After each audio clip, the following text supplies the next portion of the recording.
Michigan, national champions, 2023. Yeah.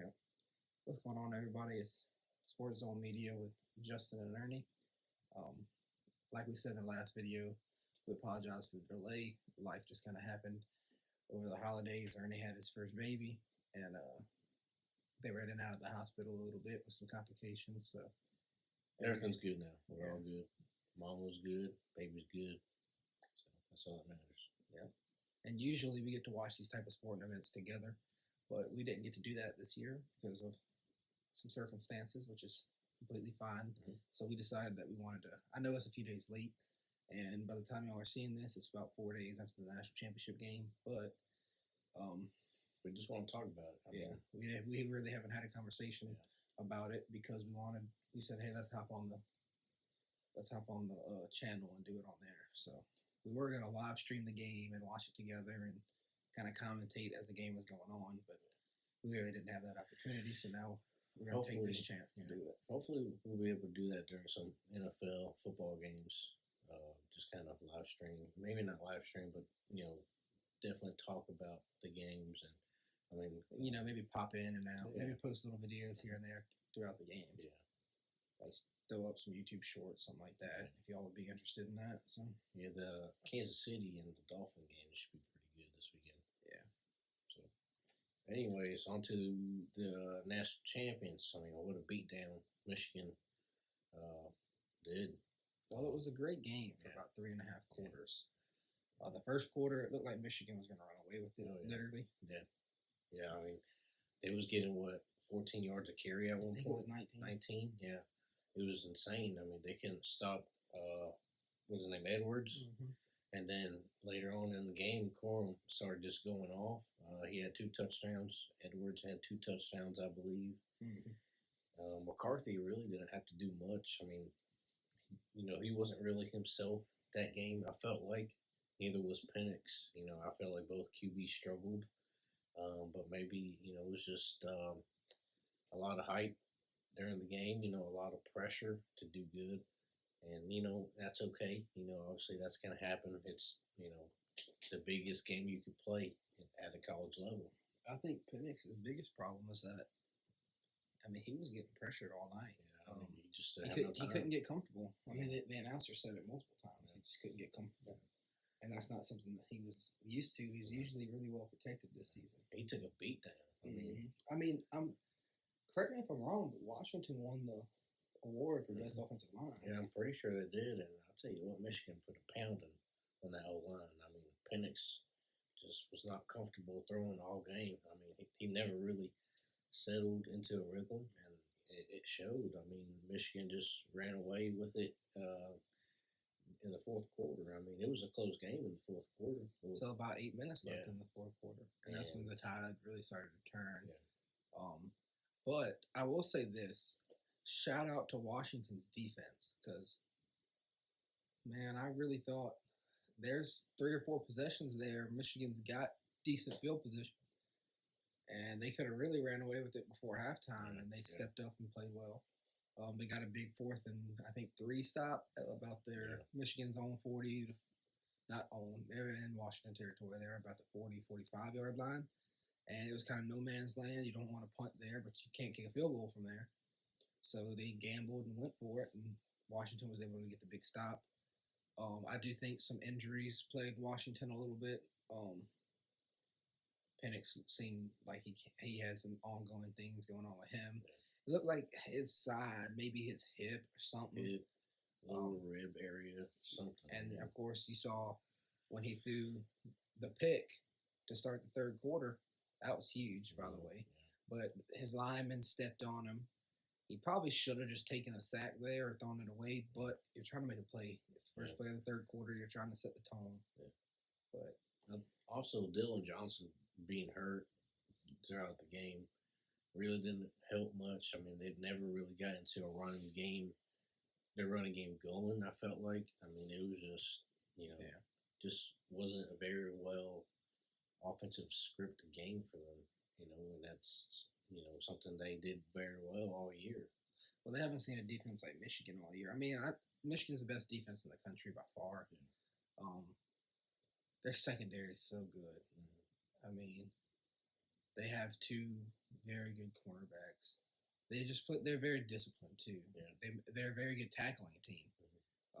And like you said, with Dylan Johnson being injured, there was a few runs where if it would have happened earlier in the season before he got hurt, he might have bounced outside, picked up. He could have turned the loss of 2 into 5-6 yards, which he had done all year. So I think that can't be stated enough. The impact of Johnson's injury. Well, whether he was injured or not, Michigan won fair and square. I mean, Michigan. I mean, I don't know if you want to bring up the spine gate stuff, but either way, I mean, Michigan put a beat down. They won. I think they're just a better team. Yeah. So props to Michigan. I think this is the going to be the new norm for college football. I don't think it's going to be all SEC teams in the championship anymore. I mean, you look at all the NIL stuff going on, all the transfers going on, people committing, places. It's just a different world in college right now, and it's good for them, but it's bad for the team. It hurts to lose a couple 5 stars, 4 stars to the transfer portal, and expect it to compete, and you just can't really do that, unless you really have guys lined up like Georgia. I mean, they're losing guys too in the transfer portal.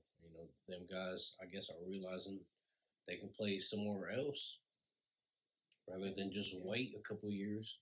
I mean, you look at Arch Manning. He's under Ewers.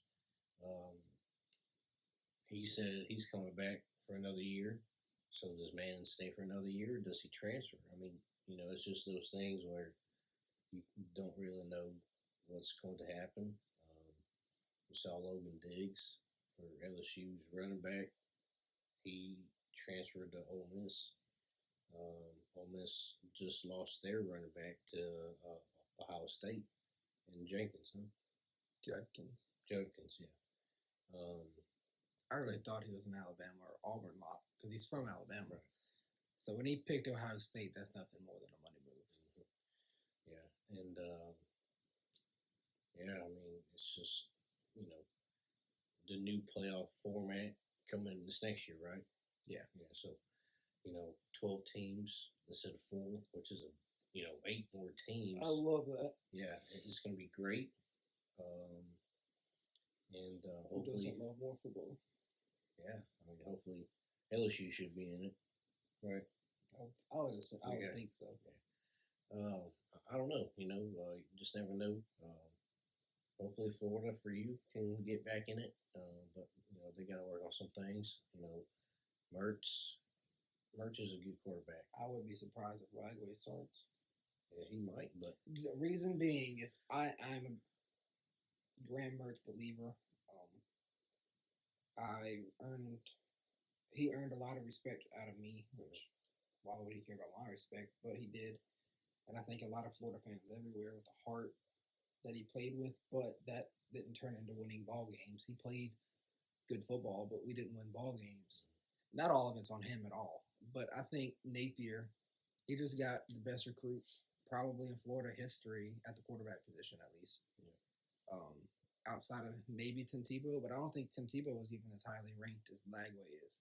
Which, of course, the rankings were way different back when Tebow was in high school. But you have this highly sought-after kid who's committed to you in December of 22, and he stuck it out no matter how many rumors of him flipping came out. And so I think he's feeling a lot of pressure, Napier, because this is kind of a do-or-die season. I mean, if we lose 7 games again, if he don't make a bowl game, he's got to be gone. And I'm a Napier fan. I believe in his process. I think players are buying in. I just think he kind of inherited a program that was spiraling in the wrong direction. I mean, you got to think Dan Mullen didn't really recruit much. He didn't bring in the guys that was needed to win. and that kind of screwed Napier in a way. Mm-hmm. Yeah. Mullen was such an offensive genius, and we did so well offensively. But then you get stuck in the situation where you have Emory Jones as the starter and Anthony Richardson as the backup. And it's like he would not start Anthony Richardson for the longest time. And I felt like he gave us the best shot to win that year. My biggest thing is I like Mertz a lot, but I don't think he gives us more of a shot to win than DJ Lagway. So I would like to see maybe you do the Chris Leak, Tim Tebow type situation where Leak was really the main quarterback, but Tebow would come in and they would have packages just for Tebow. I would be interested in seeing that early on in the season. We got the hardest schedule in college football next season, and I love that coming off of 2-3 really awful years. Because the standard in Gainesville is you compete for the SEC, you compete for championships year in and year out, and that standard here the last decade has been kind of crumbling. We haven't been living up to expectations. So I would really like to look. If we lose games because teams are just better than us, I can live with that. But when we lose a game like we did against Utah and we play undisciplined, and I mean we have guys on the field with the same jersey number on, so they get a first down on a critical fourth down, where we would have got the ball and we'd have had great field position. Just a lot of mistakes, mental mistakes, and it's not just on the players. I mean, that's a coaching issue right there. I'm hoping that Napier's making the decisions necessary so the program can go forward, because I want to compete. I'm not asking for a national championship next year. I'm asking for 7-8 wins in a bowl game. And Florida should have got a bowl game this year. They lost.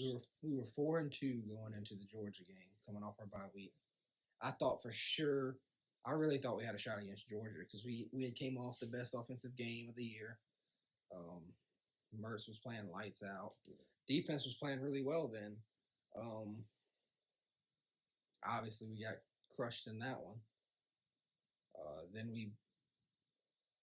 I'll tell you what, there's no reason why nobody wants to come and play at Florida. I mean, I'm an LSU fan, but there's some attraction at Florida. I mean, there is. I mean, the history behind it, is pretty good. I mean, you look at Tebow. Y'all won the Natty with Tebow. Twice, yeah. So it's something that y'all can show these recruits and transfer portal guys like, hey, we want to bring this back to Gainesville, so it's not something like, hey, we've never done this before, we need you, to help us get that, we want y'all to come to Gainesville to bring us back to the top, so I think Napier can definitely do that in the transfer portal. I think he's doing really good at recruiting, but he needs to get some more portal guys to come help fill some voids that the team is missing. QB, you're all set. I'm not sure what y'all looking at O-line wise or receiver wise, but there's guys out there that can make a difference. It's like if I was in Napier's shoes, or if he was in Napier's shoes, I couldn't stand to go out there and be like, oh man, we're gonna play Georgia, we're gonna get our butt whooped. You know what I mean? Like, you want to have the best guys out there every single day. You know what I mean? Like, you want to, show Georgia, show LSU, like, hey, we're here now. You know what I mean? Instead of just waiting a couple years for these recruits to kind of, grow up and develop into something they're supposed to be. It's kind of like, I know that we're talking about football, but in a baseball sense, you draft a guy. Say you draft Paul Skeens, he's a prospect. Well, what if he don't pan out? You know what I mean? You still have to wait a couple of years for him to develop into the pitcher he needs to be. as to you have, say, Jacob DeGrom, who's a guy who's been there, done that, and knows what he's doing. You know what I mean? Um, you go out and get DeGrom out of free agency or NIL. You know what I mean? You do that. Um, you plug them into your lineup and hope for the best. And that's just something I feel like Florida needs to do. Well, that's kind of what happened with Mertz last year when you think about it. AR had declared for the draft, and Jack Miller was our quarterback for the bowl game. That was atrocious. It was awful. And so we're going into the offseason. I was panicking, and this is no disrespect to him. Obviously, it's just the fact that he didn't seem to be an SEC caliber quarterback. And he was in competition, they say, with Anthony Richardson at the beginning of the year. So to see what he looked like in our bowl game against Oregon State, where not a lot of people know this, but Florida has the record for most consecutive games with not being shut out. So we preserved that barely. Yeah. We scored 3 points against Oregon State, who they had a good team, but they didn't have a defense that should have held us to 3 points. Right. So I'm panicking over here, and all of a sudden we get Graham Mertz out of the portal, and I'm like, he didn't have the greatest Wisconsin career. That's just hope for basically the same thing I'm hoping for this next year. 7, 8 wins in a bowl game. I don't see why that's unrealistic. I look at our schedule, and yeah, we got a tough schedule, but I don't see why, if we play at our best, that we can't compete in every single ball game we play in. Discipline. I'm not saying win. I'm saying compete. Right. We shouldn't get beat. We shouldn't get beat by 30 points against Georgia every time we play them. Yeah. And like I said, that's another thing. If you guys ain't ready to play, if they're scared. Well, that's all. That's been a problem for years now. It's not that I think they're not ready to play. I think they're ready to play, and they come out. We all, like the Georgia game, we started off strong. Mm-hmm. Yeah. And it's like after that 4th and 1 call where we tried to get ETN to throw the football, and he got shut down. It's like it broke our will, and players were starting to give up. And I've noticed that as a pattern over multiple years. It's like if something doesn't go our way, like we just give up.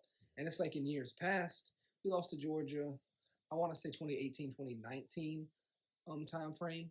We were good. We were really good. Georgia was really good. And Georgia ended up winning this football game, but I left that game. I hate Georgia more than any other team in any sport ever. I mean, I despise them. But we lost that game, and I didn't leave bitter and upset because I saw heart out of our team when they had, I want to say they had Nick Chubb and Sony Michel this year, but I might be mistaken.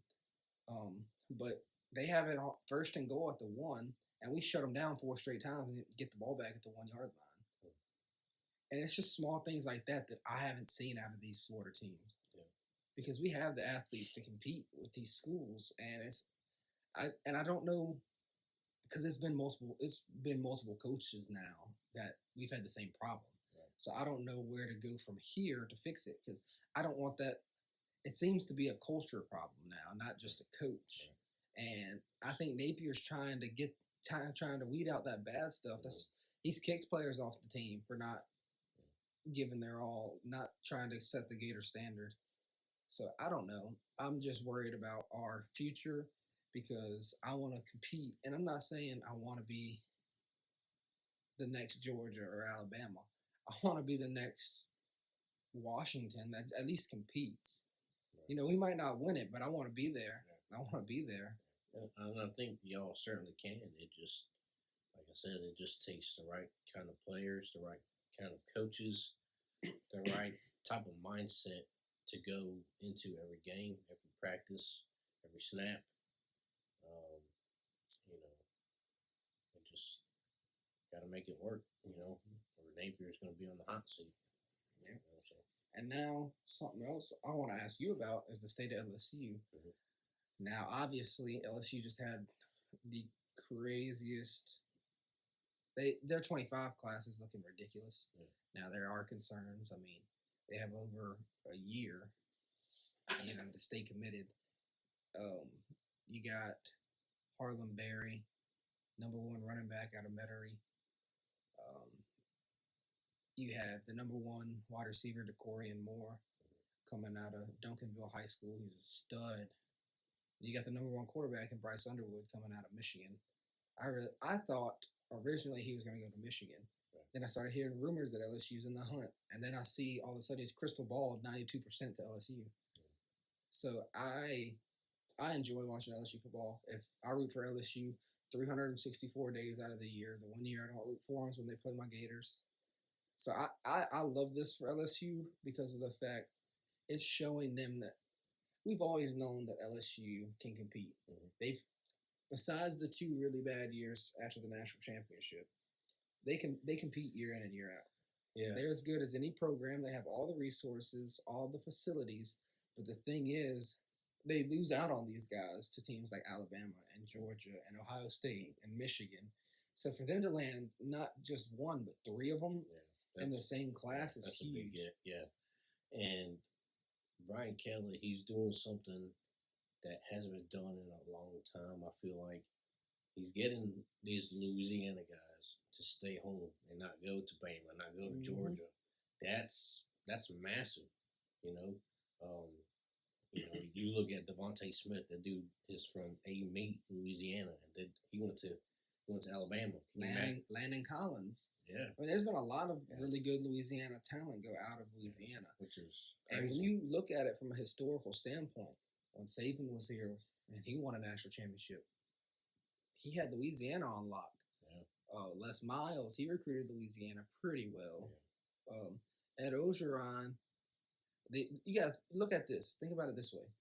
The national championship team, your top contributors on offense outside of Joe Burrow, Clyde Edwards-Helaire, Jamar Chase, Justin Jefferson, Terrence Marshall, all Louisiana kids. Yep. On defense, you got Patrick Queen, Derek Stingley. There's more that I'm leaving out. I know I am. Chason, all Louisiana talent. And it's like Louisiana has some of the best high school football in the country. I know it might not be on the level of Texas, California, Florida, but you also got to think that look at how many for a state the size of Louisiana to put out the talent they put out compared to a Texas, California, and Louisiana. I feel like Louisiana is pretty disrespected when it comes to high school talent because you look at the NFL, the 2 best receivers in the league, both from Louisiana. Mm-hmm. Arguably, one of the best running backs there for a while was out of Louisiana, and Leonard Fournette. You know, he's with the Bills, man. Yeah, it just I feel like it's so important for any team. It's like if I was a Minnesota fan, I would want the Golden Gophers to recruit Minnesota well, you know. So in home recruiting, that's another thing that Florida has an issue with Louisiana. Louisiana LSU doesn't have nearly the competition that Florida does in their state. Right. And that's not LSU's fault. That's not Florida's fault. We got to compete with Miami and Florida State and here recently UCF. Mm-hmm. So it's hard to keep these in-state guys at the University of Florida. Plus, you have guys committing to Ohio State like a Jeremiah Smith. Mm-hmm. You have guys committing to Alabama like Zay Mincy. You got a lot of guys committing to other places, and it's kind of disheartening as a fan because it's like, man, these are the same guys that, you know, they say they want to rep Florida and they want to rep the state of Florida, and then you go off to Ohio where, you know, it's just frustrating because I believe these guys want to rep Florida, but I feel like they're not having. It's something that we're doing to get these guys to not want to stay. Right. Like LJ McCray, I was terrified we were going to lose LJ McCray to somewhere, you know. And I know NIL is a big part of it. Like Jeremiah Smith going to Ohio State, I'm sure he is making crazy money. Which is, I mean, come on, man. Just, you know, I don't think all the money in the world could get me to play for Alabama or Georgia away from home. I mean, I just don't think it's worth it. You know, I mean, you know, You it'd couldn't be get me easier to to play at Georgia. do what, You couldn't get me to play at Georgia. or I mean, even Alabama. I mean, it's I know just, you know, it'd be easier on your family, you know, to come see you at home at LSU. You know, and that's something like I said, Brian Kelly is doing a very good job of. And you know, yeah, you mentioned the you know the 2025 class, right? Yeah. You know, top three guys. Number one class in the nation right now. Michigan State, Ohio State is number two, and they're pretty significantly far behind them. Yeah. And here's the thing, though, you can be excited about it. You know, I'm definitely excited about it, but it's kind of like, You're kind of on the edge of your seat. right? I mean, Because like, are they going to flip? Are they going to go for a year and not get the production they want year one and transfer? Right. So it's kind of like, yeah, we got them, but you don't got them until they start really playing, and even when they start playing, it's kind of like, are they going to transfer? So money talk is a big thing, and that's where I kind of have my issue with people comparing it to free agency, because in free agency, the structure of a contract.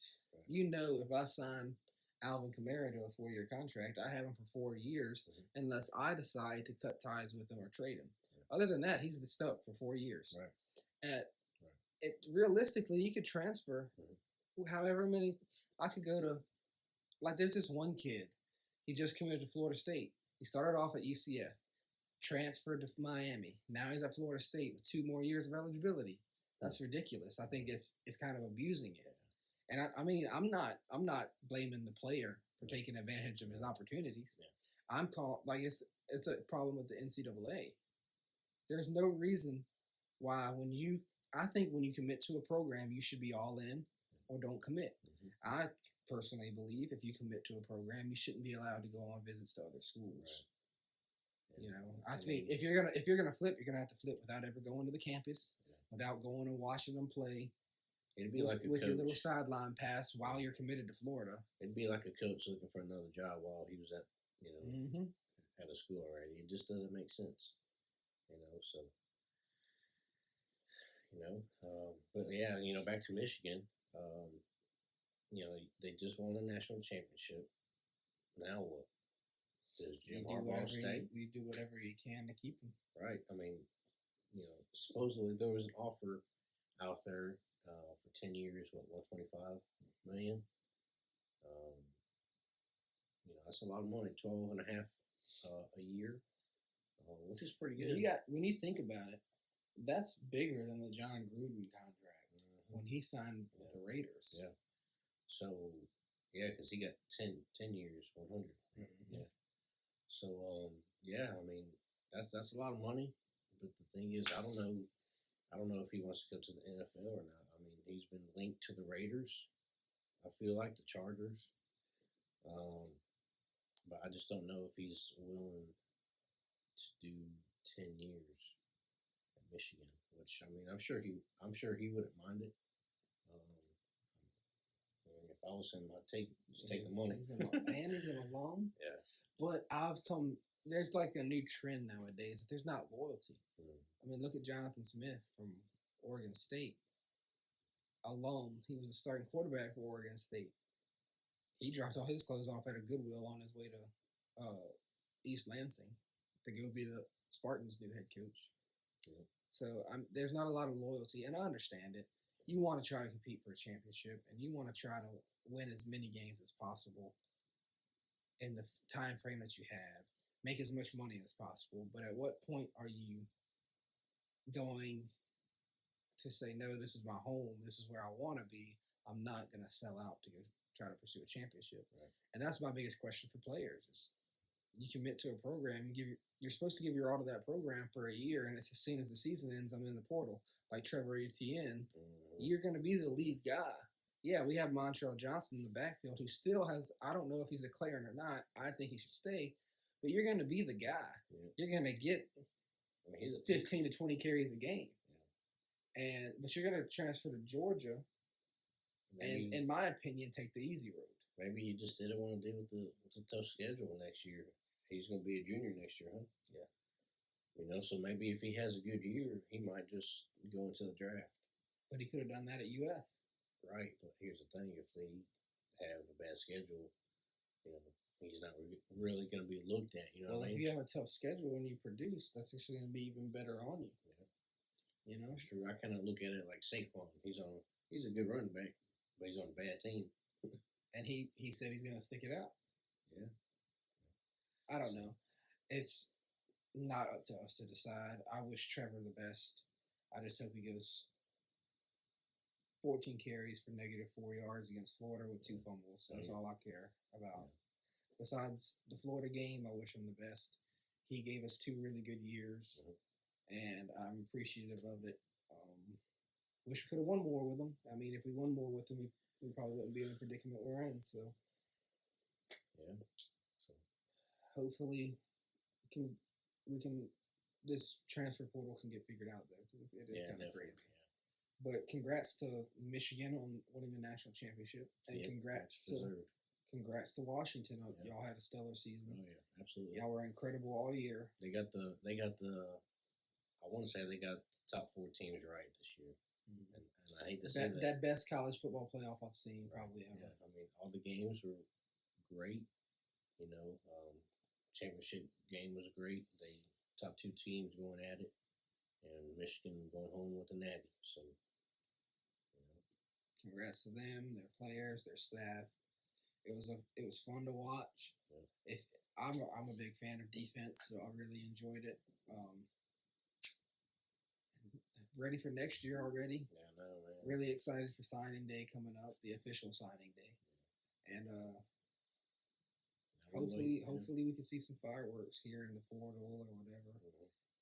See what happens. Hope all these guys in the portal and get ready to commit can make the decision that's best for them and succeed. And I just hope that I just can't wait for September. Yeah, I know. And that's really all I got to say about everything. Yeah, that's it, man. So we thank y'all for watching, tuning in with us, and hope to see y'all next time. Yeah, be expecting more videos very soon.